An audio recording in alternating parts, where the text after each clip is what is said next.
சரி லாவண்யா, சரி நான் கிளம்புறேன். இதே கொஞ்சம் நேரமாயிடுச்சு. சரி நான் கிளம்புறேண்ணா, போயிட்டு வரேன். மதியமாக வரேன். மதியமாக நான் சாப்பிட்டுட்டு உனக்கு சாப்பாடு வாங்கிட்டு கொடுத்துட்டு போகிறேன். அகஸ்டின், ஹோட்டலில் சாப்பாடு வாங்க போகிறேன்ற, நான் எப்படியோ சமைச்சிடறேனே மதியம். லாவண்யா, எப்படி அதுக்குள்ளே தனியாக சமைச்சிடுவேன் நீ? அதெல்லாம் வேணாம் வேணாம். நான் இன்னைக்கு மதியம் மட்டும் நம்ம வாங்கி சாப்பிட்ருவோம். நைட்டு நான் நாளைக்கு சமைக்கிறது தேவையான எல்லா பொருளையும் வாங்கிட்டு வரேன். என்ன காய்கறி எல்லாத்தையும் வாங்கிட்டு வந்து கொடுக்குறேன். நம்ம நாளிலேருந்து சமைக்க ஆரம்பிச்சிடலாம் நம்ம தனியாக. அகஸ்டின், இந்த பணத்தை எடுத்துட்டு போயிட்டு நீ ஆட்டோ வாங்கினல, அதுக்கு கடை இருக்குல்ல, அதை அடைச்சிடு முதல்ல. லாவண்யா, இந்த பணம் உன் பேக்கில் இருந்ததுன்னு சொன்ன பணம் தானே? இது ஏதுன்னே உனக்கு தெரியாதுன்னு, அப்போ இதை எப்படி எடுத்து செலவு பண்ண முடியும்? அகஸ்டின், எனக்கு தெரியாதுன்னு தான் சொன்னேன். அதுக்கப்புறம் என் தங்கச்சிக்கு ஃபோன் பண்ணி கேட்டேன், என்னடி இது, என் பேக்கில் பணம் நகலாக இருந்தது, எப்படி வந்தது தெரியல அப்படின்னு கேட்டேனா. அதுக்கப்புறம் அதை சொன்னான். என்கிட்ட அப்பா பேசிட்டு உள்ளே போனதுக்கப்புறம் சொல்லியிருக்காராம், இந்த மாதிரி லாவண்யா வேலை செய்யறதுல எனக்கு விருப்பம் இல்லை, அதனால அவள் பேக்கில் பணம் நகை கொடுத்து அனுப்பியிருக்கேன் அப்படின்னு சொன்னாராம். ஓ, அப்போ உங்கள் அப்பா தான் கொடுத்து அனுப்பியிருக்காரா? ஆனால் உனக்கு தெரியல தானே? ஆமா அகஸ்டின், எனக்கு தான் தெரியல எங்க அப்பா எனக்கு கொடுத்து அனுப்பியிருக்காருன்ட்டு. இதை நான் முதல்ல திறந்து பார்த்து தான் எனக்கு தெரிஞ்சிருக்கும். பழைய துணி தானே, சரி அப்புறமா இன்னொரு நாள் எல்லாத்தையும் எடுத்து போட்டுக்கலாம் அப்படின்னு சொல்லிட்டு அந்த பேகை அப்படியே வாயில் வந்து வச்சோம் தான் நான். அதுக்கப்புறம் இங்கே எடுத்துட்டு வந்து உங்க அப்பா திறந்து பார்த்துட்டு என்ன சந்தேகப்பட்டாரு. சரி லாவண்யா, இந்த பணத்தை வச்சிரு. வேணாம், இது எப்பயாவது எதுக்காவது உதவும்ல, வச்சிரு. நமக்கு ஏதோ பண கஷ்டம் இருக்குன்னு தெரிஞ்சுதான் எங்க அப்பா கொடுத்துருக்காரு. இது எடுத்துட்டு போயிட்டு நீ அந்த கடனை அடைச்சிடு. நீ அந்த கடனை அடைச்சிட்டா இதுக்கப்புறம் நீ சம்பாதிக்கிற காசு உனக்கு தானே வரும். அதை வச்சு நம்ம சமையல் செய்யறது, நம்ம குடும்ப செலவெல்லாம் பார்த்துக்கலாம் அகஸ்டின். அப்புறம் நீ சம்பாரிச்சு கடனை கட்ட போற, இந்த பணத்தை வச்சு நான் என்ன பண்ண போறேன்? அதான் நகைலாம் இருக்குதுல்ல, அதை வச்சு பார்த்துக்கலாம். இதானே கஷ்டம்னா கூட. பார் லாவண்யா, உங்கள் அப்பா உன் மேலே எவ்வளோ பாசமாக இருக்காருன்ட்டு. உன் மேலே அவர் கோபமாக இருக்காருன்னு நினச்சிட்டு வந்து இங்கே அழுதுட்டு இருந்தேன். ஆனால் அவருக்கு உன் மேலே இன்னும் பாசம் இருக்குதான் பாரு. நீ கல்யாணத்துக்கு முன்னாடியே உண்மையை சொல்லியிருந்தா இந்த பிரச்சனையே வந்திருக்காது. நேரம் உங்கள் அப்பா எப்பயும் போல சகஜமாக பேசியிருப்பாரு. அகஸ்டின், நான் உண்மையை சொல்லியிருந்தா எங்க அப்பா கூட நான் ஜாலியாக சந்தோஷமா இருந்திருப்பேன்டா. ஆனா உன்னை சேர்ந்து இருக்க முடியாது, உன்னை கல்யாணம் பண்ணி இருக்க முடியாது.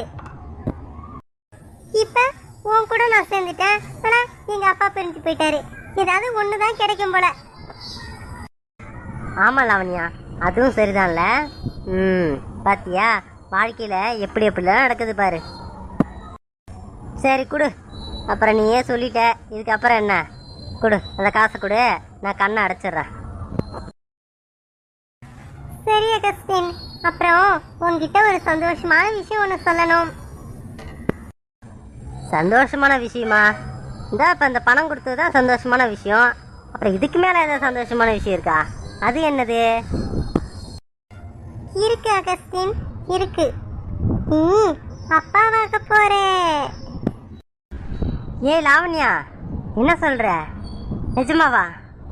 எப்படி எப்படி கன்ஃபார்மாக சொல்ற? அகஸ்டின், காலையில செக் பண்ண, அதான் கன்ஃபார்மா சொல்றேன். ஓஹோ, சரி, இது ஏன் நீ எல்லாருக்கிட்டையும் சொல்லவே இல்லை? இப்போ ரகசியமாக என்கிட்ட சொல்கிற? எங்க அகஸ்டின், அதுதான் எல்லாரும் முன்னாடி சொல்லலான்னு பார்த்தேன். அதுக்குள்ளதான் இப்படி பிரச்சனை நடந்து போச்சு. சரி பொறுமையா சொல்லுவோம் சொல்லிட்டு தான் என் மனசுக்குள்ளேயே வச்சுக்கிட்டேன். இப்போ சொல்றேன் உங்ககிட்ட. புரியுது புரியுது. பாரு, ஒரு கஷ்டமான சூழ்நிலை இருந்தது, இப்போ ஒரு சந்தோஷமான சூழ்நிலையாக மாறி போச்சு. இப்படிதான் வாழ்க்கையில் மாறி மாறி நடக்கும் போல. சரி, அம்மா கிட்ட சொல்லிட்டே நீ? அம்மா கிட்ட முதல்ல சொல்லு, சந்தோஷப்படுவாங்க. சொல்றேன் அகஸ்டின், உங்ககிட்ட முத சொல்லுவோம் சொல்லிட்டு தான் உங்ககிட்ட சொன்னேன். நீ இப்போ, நான் அப்புறமா அத்தை கிட்ட சொல்லிக்கிறேன். சரி சரி, நான் கிளம்புறேன். உனக்கு நைட்டு என்ன வாங்கிட்டு வரணும்? இதாக வேணுமா சொல்லு. உனக்கு பிடிச்சது என்னது? உனக்கு பிடிச்சது ஏதாவது சொல்லு, வாங்கிட்டு வரேன். அகஸ்டின், எனக்கு பிடிச்சதுன்னா இந்த ஸ்வீட் கார்ன் இருக்குல்ல, ஸ்வீட் கார்ன், அதுதான் எனக்கு ரொம்ப பிடிக்கும். அது கிடைச்சா வாங்கிட்டு வரியா? அதானே, அது விற்குது. நான் அந்த பஸ் ஸ்டாண்டு கிட்ட போகிறாப்பெல்லாம் அங்கெல்லாம் நான் தினமும் நான் பார்ப்பேன் நான். அது ஆனால் எனக்கு பிடிக்காது, உனக்கு பிடிச்சிருக்கு. சரி, நான் வாங்கிட்டு வரேன். சரி அகஸ்டின், சரி, அப்புறம் பேசிக்கிட்டே இருந்தால் நேரமாகும். நீ போயிட்டு மதியமாக வா. சரி, நான் போயிட்டு வரேன்.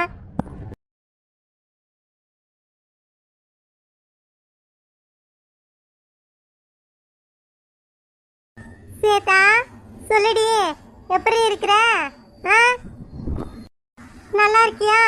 அங்க உன் வாழ்க்கைலாம் எப்படி போகுது? எல்லாரும் உன்கிட்ட நல்லா பேசுறாங்களா? உனக்கு அந்த இடம் பிடிச்சிருக்கா? உன் வீட்டுக்காரர் உன்கிட்ட நல்லா நடந்துக்கிறாராடி? ஹலோ, பின்னாடியே போனை போட்டு எதுவும் பேசாம இருக்க? நான் தான் கேட்டே இருக்கேன், எதுவும் நீ பதில் சொல்லாம இருக்க? அம்மா அம்மா. அடியே ஸ்வேதா, பின்னாடியே என்ன அழுவுற? என்னடி, என்னாச்சு? ஐயோ, ஏதா பிரச்சனையா? அம்மா, நம்மள இவங்க இந்த குடும்பம் ஏமாத்திருக்குதுமா. நல்லா ஏமாத்திருக்காங்கம்மா. எல்லா உண்மையும் நம்ம கிட்ட மறைச்சிருக்காங்க. ஏன் அண்ணன் கூட நம்ம கிட்ட பொய் சொல்லியிருக்குதுமா, பொய் சொல்லியிருக்கு. அடியே ஸ்வேதா, பின்னாடியே சொல்ல வர நீ? ஐயோ, எனக்கு வேற பயமா இருக்குது. என்ன நடந்தது? என்ன ஏமாத்தினாங்க? அண்ணன் என்ன போய் சொல்லிச்சுடி? ஆமா, அண்ணன் நம்ம கிட்ட சொல்லிச்சுல, ஏதோ ஒரு பொண்ணை லவ் பண்றேன், அதனால இந்த கல்யாணம் வேணாம் சொல்லி நிறுத்துச்சுல. ஆமா சொன்னா. அது போய்மா, அண்ணன் நம்ம கிட்ட போய் சொல்லிருக்குது. என்ன நடந்திருக்குன்னா, இந்த முத்து அந்த நெட்டவள்ளி பொண்ணை விரும்பி இருக்கான் போல. அந்த பொண்ணும் முத்துவை விரும்பி இருக்காங்க. 2 பேரும் கல்யாணம் பண்ணிக்கணும் தான் ஆசைப்பட்டிருக்காங்க. ஆனா நெட்டவள்ளியோட அவங்க அப்பா ஒத்துக்காததுனாலதான் இவங்க 2 பேரும் கல்யாணம் பண்ணிக்க முடியாம போயிடுச்சு போல. முன்னாடியே சொல்ற, என்னென்னமோ புதுசு புதுசா சொல்ற. ஐயோ, சரி, அப்புறம் இவன் என்ன போய் சொன்னான்? அந்த நெட்டவள்ளி முத்துவுக்கு வேற கல்யாணம் நடக்க போகுதுன்றதுனால அந்த மனசை ஏத்துக்க முடியாம வேஷம் கொடுக்க போயிருக்காங்க. இதை அண்ணன் தடுத்து அதுக்கப்புறம் உண்மையை கேட்டதுக்கு அப்புறம் இவங்க சொல்லியிருக்காங்க போல, எனக்கு முத்துவுக்கு நடக்க போற கல்யாணத்தை நிறுத்தலான்னு வந்திருக்காங்க. ஆனா அதுக்குள்ள முடிஞ்சிருச்சான். அதுக்கப்புறமா அண்ணன் அந்த நெட்டவள்ளி கிட்டயும் அவங்க அப்பா கிட்டயும் பேசி இருக்கு போல, இந்த மாதிரி கல்யாணத்தை நான் நிறுத்திடுறேன் அப்படி சொல்லிட்டு நம்ம கிட்ட வந்து போய் சொல்லி எப்படியும் அந்த கல்யாணத்தை நிறுத்திட்டு இருக்குது. என்னடி இதெல்லாம்? இவ்வளோ விஷயம் நடந்திருக்குதா? இதெல்லாம் நமக்கு தெரியாம போயிடுச்சு. சரி, இது எப்படி உனக்கு தெரியும்? யார் சொன்னது? யாரையும் என்கிட்ட சொல்லலம்மா. நான் கண் கூட பார்த்தேன். அந்த நெட்டவள்ளியும் முத்துவும் மறுபடியும் வருத்தமா பேசிக்கிறாங்க, கல்யாணம் பண்ணிக்க முடியலன்னு சொல்லிட்டு. அந்த பொண்ணு அழுவுறா. சரிடி, சரி, உன்கிட்ட யாரும் சொல்லலைல்ல, சரி, இதை பற்றி நீ யாருக்கிட்ட பேசாதன்னா, இதை உன் மனசோடய வச்சுக்கோ. முத்து உன்கிட்ட நல்லா நடந்துக்கிறான்ல, அதில் எந்த பிரச்சனை இல்லைல்ல? பேசுறாருமா, ஆனால் அந்த அளவுக்கு என்கிட்ட சந்தோஷமாலாம் பேச மாட்டாரு. மனசுல இது இருக்கிறதுனால தான் என்கிட்ட பேச மாட்டாரு போல. எனக்கு இப்போதான் தெரியுது. சரிடி, சரி, நான் என்ன சொல்றேன்னா, இதை யாருக்கிட்டையும் இதை பற்றி பேசிக்காத. இதை பற்றி பேசினாதான் அது ஒரு பிரச்சனையாகும். உங்ககிட்ட அவங்க எதுவும் சொல்லல, அதோட விடு. அதெல்லாம் நான் இப்போ காலப்போக்கில் மறந்துடுவோம் முத்து. சரியா? நீ சந்தோஷமா வாழணும். நீ எதுவும் கேட்கக்கூடாது இதை பற்றிலாம். அம்மா, என்னம்மா இது? மனசுல ஒரு எண்ணம் வந்ததுன்னா அது எப்பயுமே இருக்குமா? கல்யாணமே ஆனாலும் முத யாரை விரும்பணுமோ அவங்க மனசுக்குள்ள இருந்துக்கிட்டு தாம்மா இருப்பாங்க. இதெல்லாம் எனக்கு தெரியும். அடியே, நீ ஏன் ஏண்டி கண்டதை போட்டு குழப்பிக்கிற?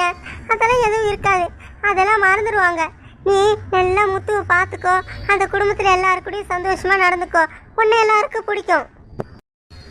எங்கம்மா இவங்க கூட நான் சந்தோஷமா இருக்கிறது? என்னை ஒரு மாதிரி பார்க்குறாங்கம்மா. நாம் அங்கே சென்னையில் எப்படி இருப்போம், அந்த மாதிரி இங்கே இருந்தால் திட்டுறாங்கம்மா. ஏண்டி, நான் தான் உங்ககிட்ட சொல்லிட்டு தானே வந்தேன். கிராமத்தாளங்க கொஞ்சம் அப்படி இப்படி தான் பேசுவாங்க, அவங்க சொல்கிற மாதிரி நடந்துக்கோன்ட்டு. இங்கே நடந்துக்கிற மாதிரி அங்கே நடந்துக்காதம்மா ஸ்வேதா. சொல்கிறத கொஞ்சம் மாற்றிக்கம்மா. அம்மா, என்னம்மா நான் மாற்றிக்கிறது? நான் போட்டுக்க ட்ரெஸ்ஸு கூட ஒரு மாதிரி பேசுகிறாங்க. புடவை எல்லா நேரமும் புடவை கட்டியிருக்கணுமா? எப்படிப்பா எல்லா நேரமும் புடவை கட்டின்னு இருக்க முடியும்? ஆமாம்மா ஸ்வேதா, கிராமத்தில் அப்படித்தாம்மா, புடவை தான் எல்லா நேரமும் கட்டியிருப்பாங்க. நீ கொஞ்சம் மாற்றிக்கையா. உள்ள தூங்க போகல, அப்போ மட்டும் வேறு துணி போட்டுக்கோ. காலை எந்திரிச்சு குளிச்சுட்டே மறுபடியும் புடவை கட்டிக்கோ, சரியா? என்னம்மா நீ உங்ககிட்ட சொன்ன, நீ அவங்ககிட்ட ஏதாவது கேட்ப அப்படின்னு பார்த்தா நீ எனக்கு அட்வைஸ் பண்ணுற. சரி போமா, நான் ஃபோனை வைக்கிறேன்.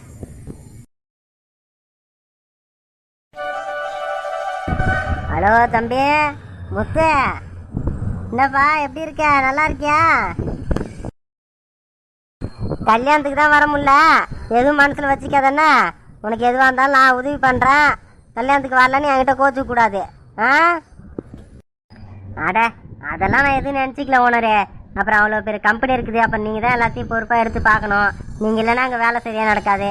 இதான் எனக்கு தெரிஞ்சது தானே, நான் ஏன் உங்களை கோச்சிக்க போகிறேன்? அப்புறம் அப்புறம் என்னப்பா முத்து, எப்போ கல்லூருக்கு வர?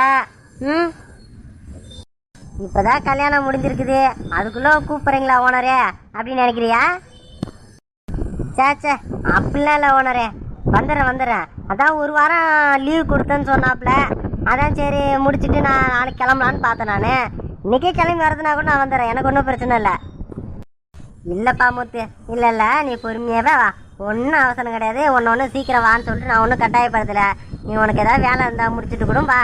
ஆ சரி, நான் ஃபோன் பண்ண விஷயமே வேற விஷயமா? வேற என்ன ஓனரே? அது ஒன்றும் இல்லைப்பா, என் பையனுக்கு ஒரு 2 பொண்ணு போட்டோ ஒன்று வந்தது, அதை பேசி முடிக்கலான்னு அவன்கிட்ட பேசினேன். ஓ, அவனுக்கு கல்யாணம் ஏற்பாடு பண்ணுறீங்களா? சந்தோஷம். அப்புறம் என்ன ஊர் பொண்ணு, என்னைக்கு கல்யாணம், என்ன முடிவு எடுத்திருக்கீங்க? அட நீ வேறப்பா முத்து, அதுக்குள்ளே நீ கல்யாணம் வரைக்கும் போயிட்டே. நீ இந்த விஷயத்த அவன்கிட்ட சொன்னம்பா, அவன் ஏதாவது பதில் சொல்லுவான்னு பார்த்தா அவன் எனக்கு அதிர்ச்சி தர மாதிரி பதில் சொல்கிறான். என்ன ஒன்று சொல்கிறீங்க? அப்படி என்ன பதில் சொன்னான்? அவன் வேற ஒரு பொண்ணை கல்யாணம் பண்ணிக்கலான்னு ஆசைப்படுறானா. அப்புறம் ஓனரே, என்ன இது புதுசாக இருக்கே? இல்லையே, அவன் எதுவும் யாரும் எந்த பொண்ணையும் லவ் பண்ணுற விருப்பம் எதுவும் என்கிட்ட கூட சொல்லி அவன் நிஜமாவா சொன்னான்? ஆமாப்பா, ஆமாம். நீ ஆச்சரியப்படுற மாதிரி தான் நானும் ஆச்சரியப்பட்டேன். அதுக்கப்புறமா சொல்கிறான், ஏதோ உன் கல்யாணத்துக்கு வந்தானாமே, உன் கல்யாணத்துக்கு வந்தப்ப உன் தங்கச்சி பார்த்தானா, தான் பேர் கூட கயல் விழியாமே, அந்த பொண்ணை பிடிச்சிருக்குதான், அந்த பொண்ணை கட்டி வைக்க முடியுமா, பேசுங்கப்பா அப்படின்னு சொல்கிறான்பா. ஓனரே அப்படியா சொன்னா? என்னப்பா முத்து, இவ்வளோ நேரம் பேசுனேன், கலகலன்னு பேசுனேன், அதுக்குள்ளும் குரலோட அழகே குறைஞ்சி போச்சு.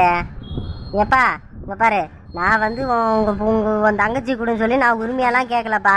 நான் கேட்குறேன் உங்ககிட்ட ஒரு முறையாக தான் கேட்குறேன். நாங்கள் பெரிய இடமா இருந்தாலும் அப்படின்னு சொல்லிட்டுலாம் நாங்கள் இந்த மாதிரி உங்கள் வீட்டு பொண்ணை கொடுங்க அப்படிலாம் நான் கேட்கலான்னு. உங்களோட விருப்பம் என்னன்னு சொல்லுங்கள் போதும். சே அப்படிலாம் இல்லை ஓனரே, நீங்கள் வேற. நான் ஒன்றும் யோசிக்கல, இருந்தாலும் அந்த பொண்ணுக்கிட்ட கேட்கணும், அப்புறம் வீட்டிலலாம் கேட்கணும்ல. ஆமாப்பா முத்து, கேட்டுதான், நான் கேட்க வேணான்னு சொல்லியே. நீயே பதில் சொல்லு அப்படிலாம் நான் சொல்லியே. கேளு, அந்த பொண்ணுக்கிட்ட கேளு, அப்புறம் அந்த உங்கள் வீட்டில் எல்லாருக்கிட்டையும் கேளு. ஏன்னா எனக்கும் பழக்கம், நீயும் பழக்கமாயிட்ட, உங்கள் அப்பா எனக்கு பழக்கம். சரி, தெரிஞ்ச இடத்துலேருந்து பொண்ணு எடுக்கிறது ஒன்றும் தப்பு இல்லைல்ல. அதுக்கு தான். என் பையனை பற்றி உனக்கு தெரியும், உன் தங்கச்சியை பற்றி என்னன்னா எப்படியும் ஒன்றை மாதிரி தான் இருப்பாங்க. என்ன அப்படிதான் நான் நினச்சிக்கிறேன். உனக்கு தெரியும் எதாக இருந்தாலும் வச்சிக்கா, நீ தான் பேசி முடிக்கணும் எல்லாத்தையும். ஓனரே, என் தங்கச்சிலாம் அதெல்லாம் நல்ல பொண்ணு தான், அதெல்லாம் எந்த குறையும் கிடையாது. இந்த கேட்கணும் அவ்வளோதான், வேறு ஒன்றும் இல்லை. எனக்கு உங்கள் பையனை பற்றி எனக்கு தெரியும்.